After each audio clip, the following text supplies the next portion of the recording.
Hello there, and welcome to the Thinking Fellows podcast. My name is Caleb, and today I am joined by my father, Dr. Scott Keith, and by Dr. Adam Francisco to move back into, for a minute, some C.S. Lewis content. It's working out well for us. I think there's a lot of new listeners to the show who were brought in by that content, and we appreciate being able to hit a topic that people are interested in. They're going to be really surprised when we get back into Lutheran theology. And they're going to be really surprised when we get back into Lutheran theology. Yeah, that's true. But today we're going to start a 3-part series on a book by Lewis called The Abolition of Man. It's a short book, and it was originally a lecture or a series of lectures given. 3 lectures at University of Durham in 1943. Which is essentially a response to a book on English education and then Lewis's own ideas and values on education, the purpose, the place, what we're actually trying to accomplish in educating children, and sort of where that leaves society. And I think the way I want to approach this is so that we can get a particular spin on it and maybe a particularly Lutheran spin on it, is I want to approach it through a vocational angle, and that might help us transition into a different series that we've talked about doing for a while, which is actually doing an explicit series on vocation. And I've thought about this recently as I was asked to suggest our best episodes on vocation, and I found a very early one from the first year of the Thinking Fellows. And then in the garage days? In the garage From days. the garage days. And I could barely listen to it. So really kudos to everybody who enjoyed the show even back then. And then I listened to one from the second year of the Thinking Fellows, and I had an even harder time listening to that, mostly because I talked more than that first year. And boy, I wanted to tell myself to shut it. So did we. Yeah. So did we. So kudos to the people who stuck with us through year 2 of the Thinking Fellows. But we haven't done vocation explicitly in a while. What I found when I searched through our catalog was that, especially when we did vocation, we had some episodes on vocations of particular people, mostly church work, though, mostly preaching and things like that. We had pastors on, which is certainly important, and I'm glad we've covered it. But I think it would be great to do a broad, top-level vocational set of episodes again that'd be available to people. And I think the Abolition of Man might be able to help kick that off. Because as I noticed here, and you're addressing a problem like this, Lewis is doing it from a more universal position, concerns for the society at large. But I think when we talk about education, we might be able to ask the question and maybe start this episode with the question and then explain the context and the content of the book a little further, is if education really does take a slide, if there's something wrong or harmful going on, who are the people that are harmed? And I think what is to do about the harm of those particular people? And that might help us bring it more from focusing on the downfalls of education as this big universal category, and maybe look at the education of our children or our neighborhoods or ourselves even, and what that means for the way we view and live in the world. So you don't want us to just complain? No, I don't want you to. You can do some complaining. Okay. I mean, this one may also be one of those episodes where it's going to be interesting how much we temper ourselves, because all 3 of us have very strong opinions on education, I think. And Adam still works for an educational institution. 15, you still occasionally teach adjunct for an educational institution. That's what my bio says. I don't, so I can have whatever opinions I want, but I have children who are entering school age, and there is no more disagreeable topic between parents than decisions you make regarding your kid's education. If you want to make other parents feel suspicious of you, or if you want to dislike other parents that your kids hang out or with their feel kids, better than them, or feel better than them, or feel superior, have opinions about the way your children are being educated, or their children are being educated, or the way their children are being educated. It really is divisive. It's amazing, especially if you hang around or you work among educators and they find that you homeschool. Or, I know certain pastors who, I've known pastors over the years who have had schools connected to the church they pastor over, and they've decided to homeschool their kids instead of send them to that school, which is very interesting. It must be very uncomfortable for them. Yeah, that would be a tough call. Lots of reasons for that. Yeah. Yeah, that would be uncomfortable. And I've run into this homeschooling my kids. My mother-in-law is a public school teacher, and my one of my sister-in-laws teaches music at a Lutheran school and stuff. And when you say you're going to homeschool, even without that intention being that, they feel like their vocation is being assailed or critiqued, even if you haven't given a reason for the homeschooling yet. That you're sort of invalidating the work they do by saying my kids aren't going to have part in something like that. Yeah. And then the next comment or question out of their mouth is going to be, well, how are your kids going to be socialized? Mm-hmm. And well, I should not go down that rabbit hole. Well, it does get to be an annoying question just because it's just the question, right? As if it's a huge issue in the long run. I've admittedly met some homeschool kids that when they were 10, you might say were a little more socially awkward than some other kids. But then I meet most 10-year-olds these days, and I think they're more socially awkward than I remember being, or I remember my kids being, but that could just be sort of selective memory on my part. Well, maybe 10-year-olds are just socially awkward, and it's an easy trope to try to justify. And usually the funny thing is, I think with homeschool kids is that awkwardness usually comes from being quite smart and knowing, quite a few things that aren't very common for children to know. They have they're interested in different conversations. They're much more comfortable typically in conversations with adults. But at the same time, have you met, I'm not picking on public schools here. I have kids that go to public schools. I find it socially awkward when a kid who goes to a public school introduces themselves with their name and then adds in what pronouns they prefer. I haven't run into that. I don't want my kids socialized into that. I'd rather them maybe pick their nose in the corner while talking about Homer's Iliad than think that there's some sort of weird difference between sex and gender. That's a good lead-in because I think. Thank you. Yeah, that was good. It really was. It really was. Yeah. Oh. So how should we start, Caleb? The book, The Abolition of Man, is broken down into essentially what were 3 lectures, 3 different names, chapters here in the book. Yeah, from 1943, and bigger context in the background. One of my colleagues, by the way, told me I don't talk much on this show, so I'm going to try to, without whiskey or tequila or whatever, talk more. But 1943, Lewis is right in the midst of World War II. Lewis is invited over to the University of Durham to give a series of lectures, the Riddell lectures, which always have to do with morality, religion in the public sphere, or something along those lines. Mine says here it was the 15th series in the Riddell lectures that he gave. And I think it's important to set. We probably should. I don't know if you guys want to, but we should anyway. Talk about the intellectual backdrop, because when he gets into what he calls the Green Book, that comes from a particular intellectual milieu. That you won't get unless you won't understand the Green Book and love to the critique. Set up the premise, because I think this was the 4th or the 5th time that I had read this. I read it once late high school, and my dad was constantly putting stacks of books in the must-read pile, which is great.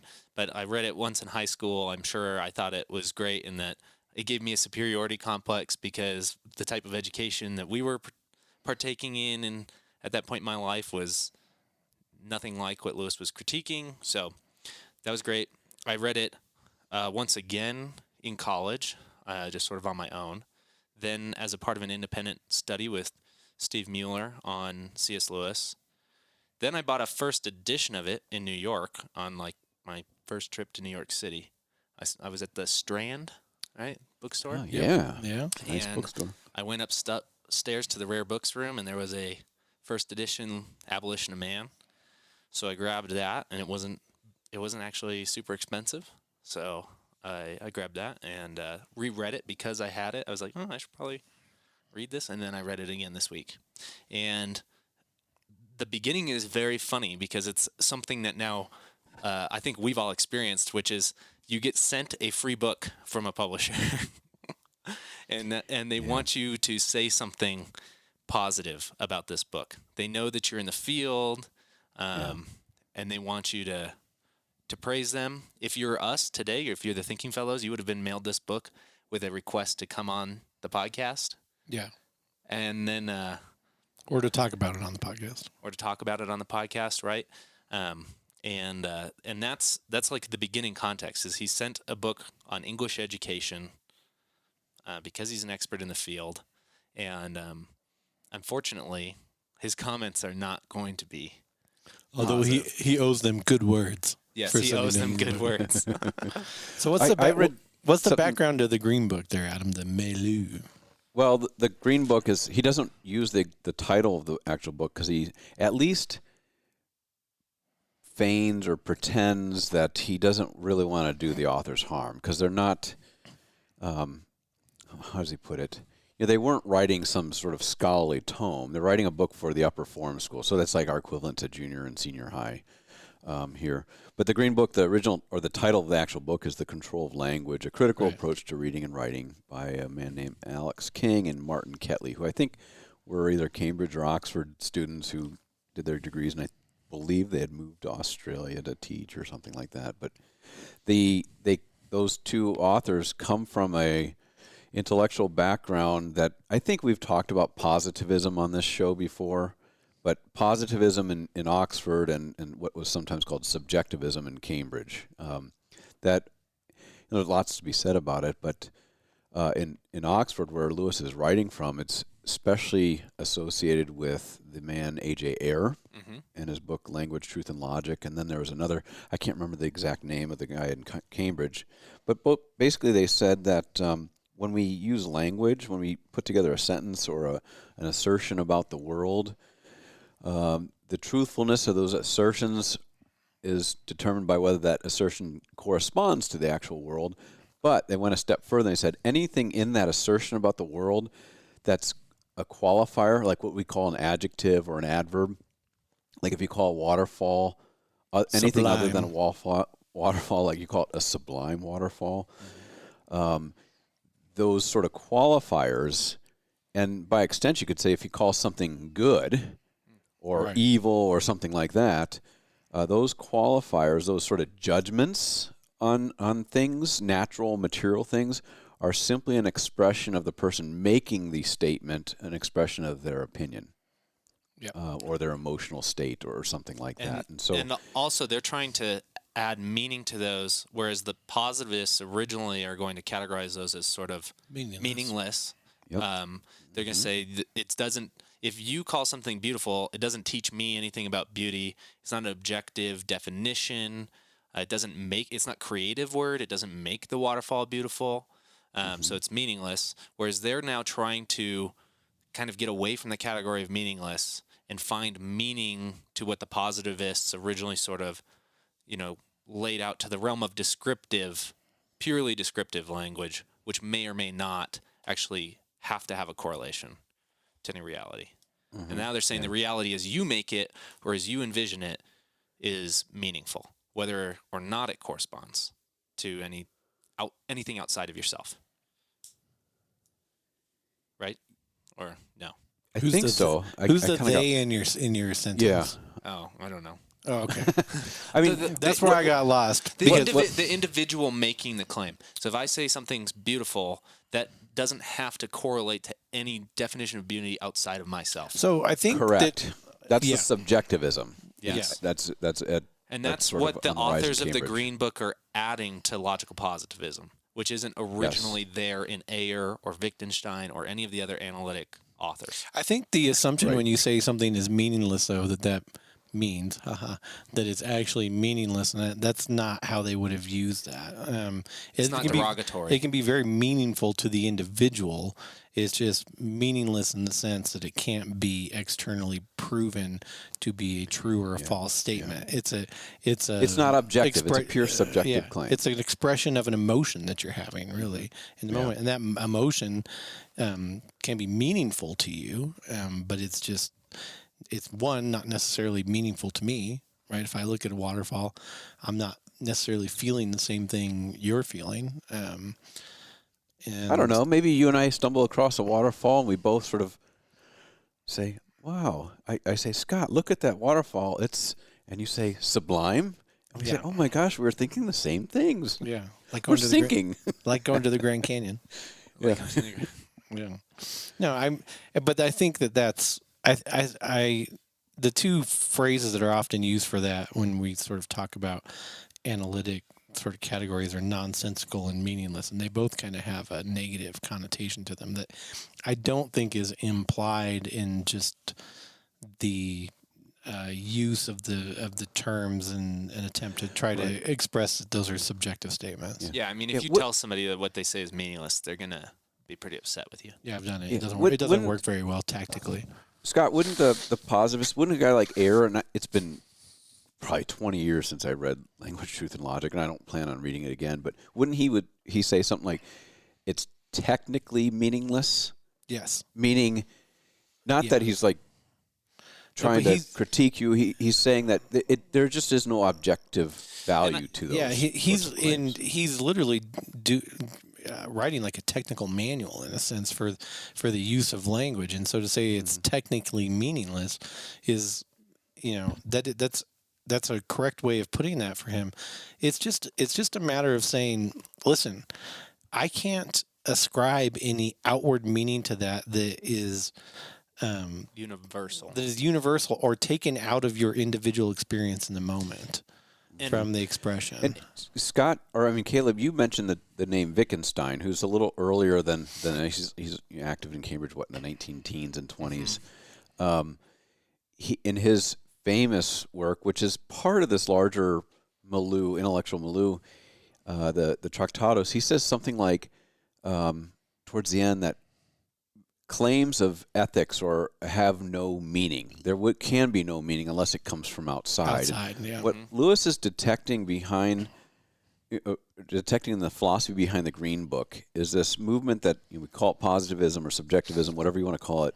But behind that is even something more problematic, if you will, and that is crass materialism. A view that says, as Wittgenstein says it in the first sentence of the Tractatus, the world is all that is the case. There is nothing above, beyond, before, or anything like that. And so Lewis starts off Abolition of Man, the first chapter. It's called, I don't have it in front of me, it's called Men Without Chess, right? That's the one he calls Men Without Chess? Yes. By talking about how he received this Green Book and he's been asked to review it, and he doesn't want to be too harsh on it, but he is going to be harsh because he like you said earlier, Caleb, he knows what the effects of this will be on the schoolboy. He's predicting in a lot of ways sort of where this landed. Now in the U.S., I'd say it took many more years than I think he would have thought for it to sort of work itself out. But in Europe, his predictive model, showed pretty true by the 50s and 60s. And the tail end of that prediction is that by ascribing a special universal type of meaning to emotional or descriptive claims, that those will become sort of the only truth claims. That real truth claims will sort of lay waste to the way people feel about them. Well, I think and correct me if I'm wrong, but the precise criticism of the Green Book is that it disallows for one seemingly subjective statement to be superior to another. Yes. Yep. And that's the strict criticism of it. I mean, he goes on, on and on and on and on for it, but that's and he argues the opposite of that there is something that, in my opinion, he unfortunately calls the Tao, but he calls the Tao. Well, there's reasons for that. No, there are, but I just think there's been some damage done by that book. Yeah. Let me jump in just for a second before we get past that. It's like 4 or 5 pages into the first chapter where he says something in effect. He goes, I wouldn't be so critical of the authors of the Green Book, except they use the word solely or only. That is, like Lewis knows full well some qualifiers, adjectives are subjective, purely subjective. Right. He knows full well there are some sort of moral codes or systems and cultural norms that are purely subjective or constructed over the course of centuries. But when the authors of the Green Book take the position that all qualifiers, all morality and so on and so forth, or by extension all morality is just sort of a construct or relative and so on, that's his issue, like you said. Yeah. I also think it's worth noting, and you could do this better as a historian, that Yes, I could. They have they have reasons, especially now, right? It's writing this in 1943. There are historical cultural reasons why Europe is pretty ready to just kind of get rid of. That's good. That's bad. Oh, you think the bad is good? Well, I think as a culture, my culture should, wipe your culture off the face of the planet for thinking the opposite of me.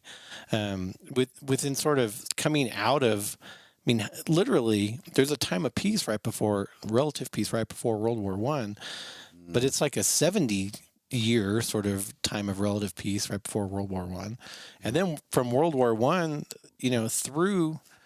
So 1914 through 1945, there's some time of peace-ish in between, but there's literally millions and millions of Europeans killed over ideas, and so for.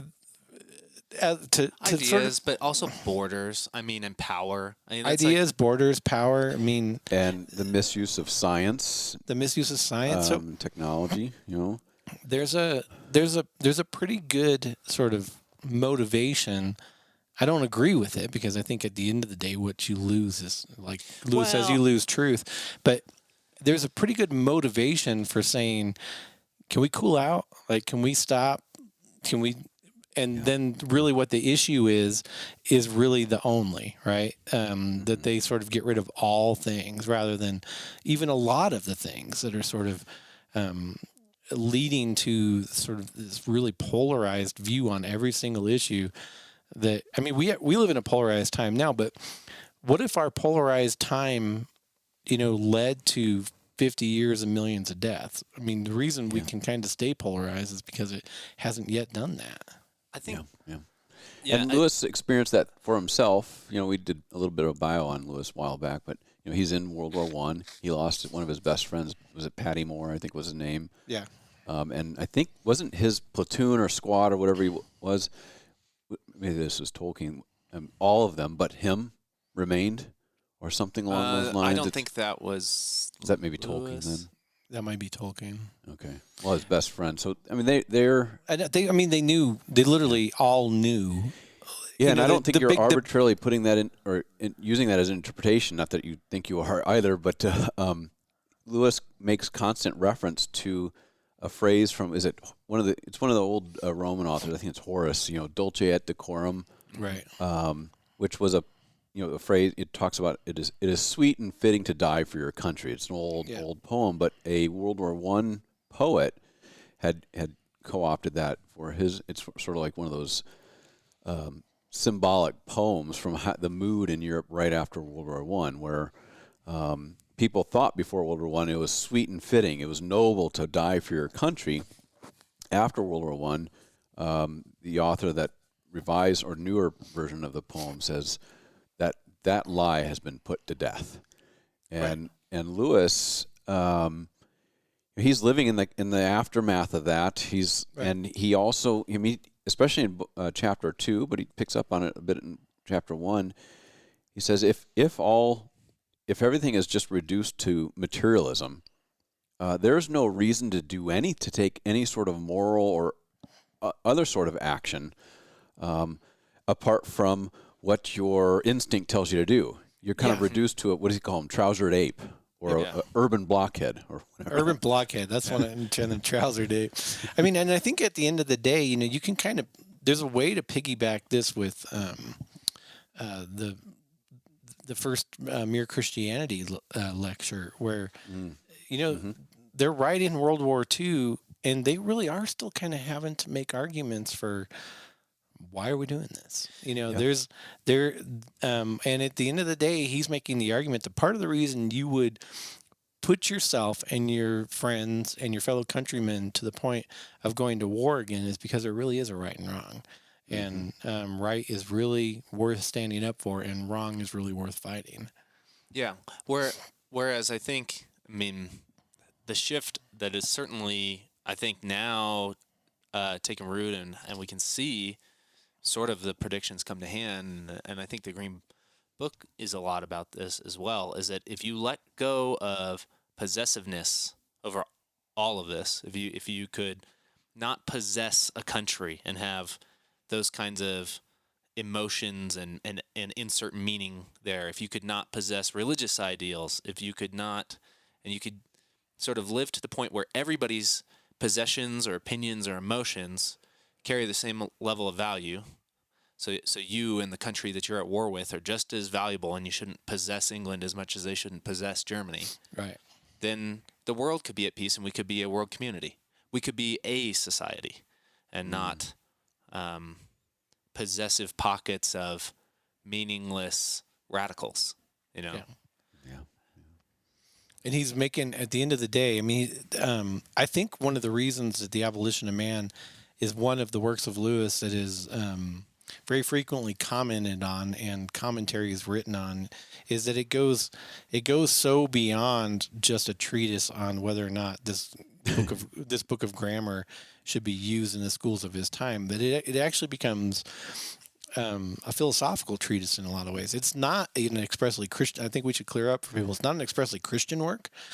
He doesn't call the good God or Christ. He calls it the Tao. And like Adam said, there's reasons for that. I think part of the reason is because it's powerful that it's a foreign word for him to use, rather than what people would be expecting at this point. Yeah. But just that at the end of the day, the familiarity, those who are familiar with the idea of the Tao, it means the good, right? That we sometimes say in the circles I used to be in, that you're in, the good, the true, the beautiful, right? It sort of has that sort of connotation to it. But at the end of the day, what he's fighting for here, and he says it, pages 18 and 19, I think, is, but what is common to something that we cannot neglect? It is the doctrine of objective value, the belief that certain attitudes are really true and others are really false, to the kind of thing the universe is and the kind of thing we are.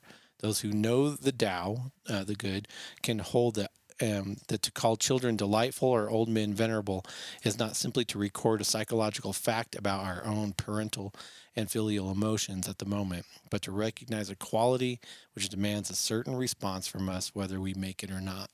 And I think one of the big arguments that he's making is that when you lose, Paulson said this in Outlaw God on the episode about making assertions. When you lose the ability to make assertions, you also lose the ability to have people respond to assertions, and with anything other than their sort of emotional response, right? If my assertion is just an emotional expression of what I'm feeling psychologically in the moment, then your response to that assertion can be the same. And now we're all just talking about ourselves. Yeah. I think that's the big thing. And then the question is, what becomes true in that particular context? And the answer would be, and he doesn't drop Nietzsche's name in chapter 1, if I recall. It appears in chapter 2, but the answer is whoever wields the most power. Yeah. They are the ones who determine what's good, true, and beautiful. Right. Yeah. And so, like, I think you're right, Scott. This is not just about going after the Green Book. In fact, I keep referring to chapter 2. I apologize because we're going to talk about chapter 2 next episode. But the very end of chapter 2, he says, it's very clear all along, and the way I describe it, and correct me if you think I'm overcalling it, but I think Lewis is writing as a custodian of Western civilization, but not as sort of like a Westocentrist, if you will. But he's writing to kind of, was it Russell Kirk or whoever was behind? Oh gosh, I can't. William F. Buckley would say concerning what a conservative really is. It's somebody who stands athwart history or aside from what's going on and yells, slow down or stop. Yeah, stop. You don't know where this is going. It's not going to end well. And very Chestertonian, too, in that same sort of way. Yeah. Sort of. But end of chapter 2, he says, if the philosophy in the Green Book, the larger philosophy that looms behind the Green Book, takes hold, this is what must ensue. That is, civilization which is a thin veneer anyway, it will fall apart. And I think that's a very good point, because I think people like Lewis, who are sort of, in a way, making a defense for liberalism, right, in the classical sense, not sort of the modern political sense. In other words, I remember. Yeah, I always remember Scott Ashman at CUI sort of doing his, or C.J. Armstrong, one of those, doing sort of their argument for a liberal education having to do with freedom and liberty. But in order for that sort of freedom and liberty to play itself out, a person had to be educated. And to be educated sort of was to know many of the things from the past, classical literature, events that have happened, learning from history. And the reason for all that is because the civilization that we enjoy really is a thin veneer. Mm-hmm. Right? We take it for granted now because it's lasted, quote unquote lasted. Now, we maybe ought not take it for granted, and maybe Lewis was taking it a little bit less for granted, having lived through a Second World War, or living through a Second World War. But we certainly, fast forward now, 70 some odd, 80 some odd years on this, and we certainly take it for granted. And his argument that if you go down this path, is essentially that you're going to lose things that you don't even realize you're going to lose here. And this will be not just a broader sort of loss of society, but in an individual sense. You're not just going to lose education, but in losing real education, you're going to lose real political discourse. And losing real political discourse, you're going to lose real liberties. And losing real liberties, you're going to lose real sort of guarantees on your own personal safety, and on and on and on and on. It's going to start broad, and it'll get real specific. Mm-hmm. Yeah. It's interesting to me because was it you, Dad? You talked about, or was it Adam? I forget, as you guys were going, that it becomes everything, like the reduction that happens is that everything becomes about me. And then the only way that truth is determined, not really the way I feel, but if my party, if my people, the people who think similarly by chance, well, I think are in power. Yeah. And by chance, I think, is very important. It is by chance, right? There's not a lot of controlling those things. And the individualism is where I think the vocation part can come in for us as this transition, which is that part of this is having a society in which the best thing you can do is avoid the needs or the calls of other people. And thus your problems are all about you or all about the society, everybody else. Yeah. By everybody else, that means extension, you are the only not problem. And the only way you have time to do this is when nobody else is calling on you. So, for the Christian, one of the things is that we are set, the doctrine of vocation is essentially because you are set free by the gospel, you no longer really have to worry about you. You are now free from doing the law for your sake to get you anywhere. For the sake of your salvation. For the sake of your salvation. And so now that you're free, when other people call, you actually have the time to answer. And the thing is this society, or the thing that the Green Book is trying to do, is trying to take away as much of your time to answer other people and spend all that time self-reflecting, growing, being you, formulating these opinions, formulating these emotions. I'm trying to think of literally everything everybody in my generation, even people I love and respect, say all the time. There's right? two parts of it, isn't it? There's the crass materialism that Adam spoke about in the beginning, and there's sort of like the crass psychologicalism of it too. That why don't you have kids? Because I haven't had enough time for me yet. Yeah, there's a, and yet I'm kind of sympathetic to that. Adam's like, I need some me time. He says now as her kids are like older and older and older. Yeah. One day, Adam, you'll be sitting there looking at Rachel and you'll be like, this is too much me time. Yeah, there's too much me. There's too much us time. I hope. I don't know. Rachel's got plans, I think. Oh no. I'll be raising a 2-year-old when I'm 65, I think. Oh golly. Yeah, maybe you'll call that 2-year-old grandchild. Now you won't be raising I hope. it. You'll be visiting it. I hope. Yeah. At any rate, I think that as we kind of close this first chapter out, it's good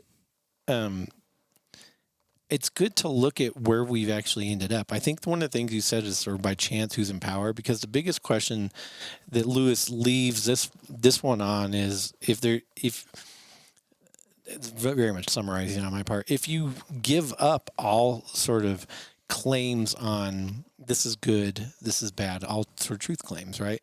And you leave these are all just personal assertions of my current psychological experience.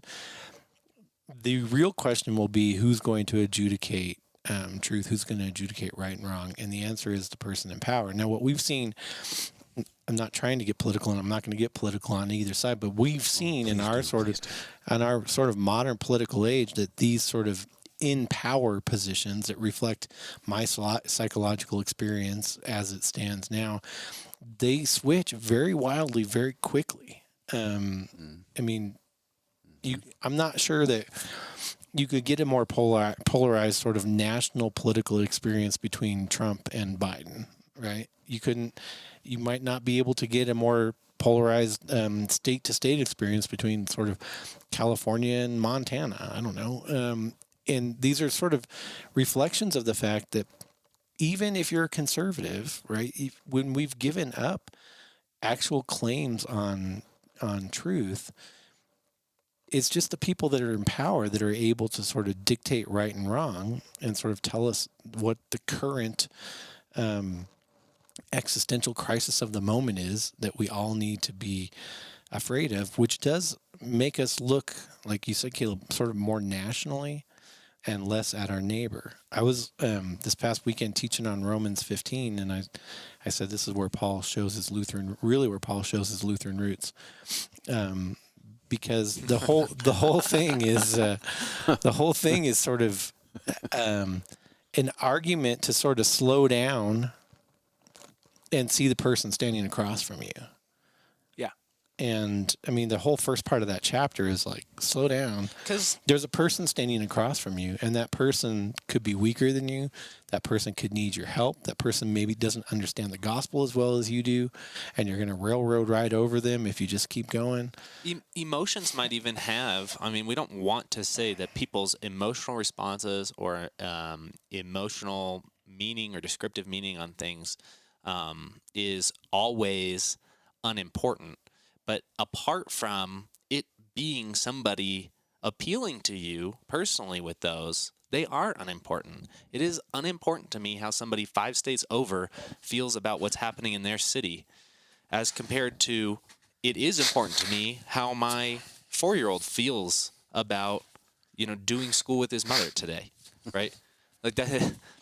Those are like two different emotional responses to things going on. One very important to me because of the vocational realm and my calling to both his mom as my wife and he as my son, and one where I have nothing to do with whatever is happening at this city in this state at this period of time. And I'm supposed to give like equal attention to everything. I am supposed to have let go of my attachments to my children and care about the society and the way people are being treated and the way people who are different than me are represented as much. Yeah. Because you're a part of the collective. You're not because I'm a part of the family. society. Mm-hmm. Whereas, just to end this section, towards the end of this first lecture, Lewis makes the distinction between the head and the belly, right? The head is sort of where the rational things are worked out. The belly is where the emotions are. And he's saying that in the middle, somewhere in the middle, which would be your chest, is where these two things sort of work themselves out, right? The sort of draw between your head and your belly works itself out in your chest. But that chest is something that has to be trained. It has to be trained to sort of adjudicate right and wrong. And am I just looking... And when I say that's a beautiful waterfall, is that really just an expression of an emotion I'm having in the moment? Or am I able to, between my head and my belly in my chest, sort of adjudicate whether that is, one of the most, if not the most beautiful thing there is? And to actually make a statement about that. Or even to make an action. So maybe you go see something like you brought up the Grand Canyon, and you sit there and you go, this is beautiful. Maybe that beauty actually has enough meaning that you go, hey, Adam, I want to take you to the Grand Canyon. Or you want to take your grandkids to the Grand Canyon. And now the meaning is that you're actually doing something with another human being. Yeah. It's not just that the object elicits this emotion of beauty. Which, by the way, the Grand Canyon is a great example, because until I saw the Grand Canyon, I'm like, it's just a hole in the ground. Getting worked up about? It's just a hole in the ground. And then you see it, then you're like, whoa. Just don't invite. Caleb said, hey, that you might invite me to the Grand Canyon. I'd find that creepy if you said, hey, Adam, you want to go on a trip to the Grand Let's go stand on the edge of this giant cliff. No reason. Yeah. I just want you to call it sublime. Hey, do we need to, or should we, Caleb, you should answer this, talk a bit more about the Tao? Because that's where he introduces the concept of the Tao in 1. But yeah, chapter 2 is his defense of the Tao. Yeah, titled sort of the way in reference to the Tao. So I think we could handle all that as the main material of chapter 2. Chapter 1, he really is setting up the problem of the language. Correct. So yes. I think we covered and the that. distinction between the head, belly, and men with chest versus the people that do have that trained, so that in their chest you can sort of work this tension out, are men with chests. What he's worried that the Green Book will produce is men without chests. Yeah, without the ability to do that. Do you think men without chests is a metaphor for men without virtue? The virtue of wisdom and courage? I do. The thing we totally avoided here is how specifically this chapter, and then the whole thing, but is sort of used within the sort of current age of virtue ethics philosophy. Maybe we'll have to tack on an episode to cover that. Yeah, I don't know. We only have so much space. It's really not something. I mean, I've done some, I've read some Mylander and whatnot, but it's really not something. When I talk about virtue ethics, it's always under the guise of sort of my postulation about what I think it means, and what I think it's getting at, rather than from a position of knowing a lot about it. I would say perhaps one of the problems is that it is all like sort of the men without chests. It is also focused far out in a lot of cases on the universal. And I think sometimes tries to co-opt things like natural law into more than what natural law is actually able to do. I think that's an accurate criticism. The other thing it's always struck me about it is it's an attempt at objectivity through the lens of subjectivity. And it's like saying the natural law doesn't need an interpreter. It is right. So you might say you can look at somebody and say the virtuous person is the person that lives the 10 Commandments, right? That's fairly objective. What's subjective is measuring what it means to live the 10 Commandments. But the 10 Commandments themselves are fairly objective. Honor your father and mother, don't murder, don't commit adultery, don't lie, don't steal. It's all fairly objective things. Within the realm of virtue ethics, sort of the most basic way I've heard it explained is that the Tao, right, the way, the virtuous thing, is to kind of just not be a jerk. And I'm like, okay, that's a little less defined. Or not cause harm, I guess would be the more formal way to say that. Yeah. and you think, well, that's what if am I not? There's a lot of what ifs there. I'll leave it at that. But there's a lot of possible what ifs to that. I think again that there's some more subjectivity to it than is perhaps assumed, because sometimes there might be benefit in causing harm. Right. Because that it was is going to be my point. That was my what if. That I like to think of certain things that sort of go outside the basics of murder, like keeping promises. This is a matter of ethics. Sometimes it would be extremely advantageous for you and for the survival of yourself and your kids, or maybe even your society, to lie, to make a promise, benefit from the making of that promise, and then not uphold it. And that the damage done to you might only be in something that we call reputation, which is subjective or limited or time locked to people's memories. And it is, there isn't a abundance of natural reasons to keep all of your promises. Now, before we get like 10 emails saying we don't know anything about virtue ethics, just remember I did say I don't know anything about virtue ethics. By saying I don't know as much as I probably should about virtue ethics. So. And I'm just sitting here quietly. I'm not going to say anything about virtue ethics. I'm kind of with you, Scott. I'd be asking, just what is it? Some people have suggested, like scholars on Lewis, that in many ways Lewis is like, is it Alistair McIntyre, his book After Virtue, which is sort of like the book on virtue ethics. Lewis sort of does that before McIntyre. Yeah, it fits within that whole genre. Yeah. Anyway. Well, let us go on to episode 2. Thank you for joining us for this first episode on the Abolition of Man. It is definitely different than doing Chronicles of Narnia or something more theological. Shows the depth of Lewis, doesn't it? It does. And if you read it, which I really highly encourage you to go beyond our sort of mumblings about it here and read it yourself, you'll find... Scholarly commentary, you mean? Scholarly commentary. That it is captivating. It's not like he's... seems, oh, wow, he's way better at fiction. He should have stayed with Narnia. He's not very good at doing this. No, this is a very captivating lecture.